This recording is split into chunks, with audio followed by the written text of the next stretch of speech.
সরকারের প্রধান উপদেষ্টা অধ্যাপক মোহাম্মদ ইউনূস গত চীন সফরের সময় Association of South East Asian নেশনসের আসিয়ান সদস্য হিসাবে যোগদান করার বিষয়ে বাংলাদেশের আগ্রহের কথা জানিয়েছিলেন চীনকে।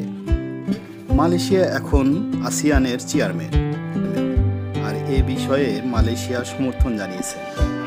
এখন আসা যাক আসিয়ানের সদস্যপদ পাওয়ার সাথে ফুটবলের কী সম্পর্ক।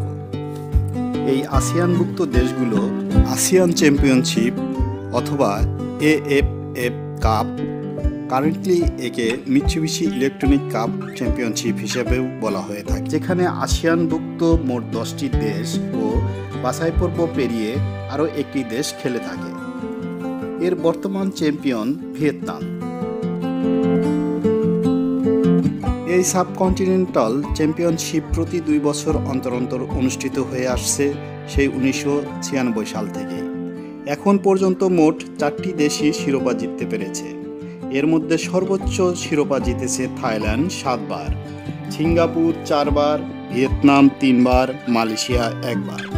2024 সাল থেকে ফিফা এটিকে অফিসিয়াল টুর্নামেন্ট হিসাবে স্বীকৃতি দিয়েছে।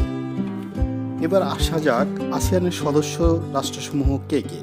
আসিয়ানের সদস্য রাষ্ট্রসমূহের মধ্যে রয়েছে ব্রুনাই, ক্যাম্বোডিয়া, ইন্দোনেশিয়া, লাওপিডিয়ার, Malaysia, Myanmar, Philippine, Singapore, Thailand, Vietnam. এবার দেখা যাক দলগুলো ফিফা র্যাঙ্কিংয়ে কী অবস্থানে আছে। Brunei FIFA ranking 185, Cambodia FIFA ranking 181, Indonesia FIFA ranking 123, Laos FIFA ranking 190, Malaysia FIFA ranking 131, Myanmar FIFA ranking 162, Philippine FIFA ranking 146, Singapore FIFA ranking 163, Thailand FIFA ranking 99, Vietnam FIFA ranking 109।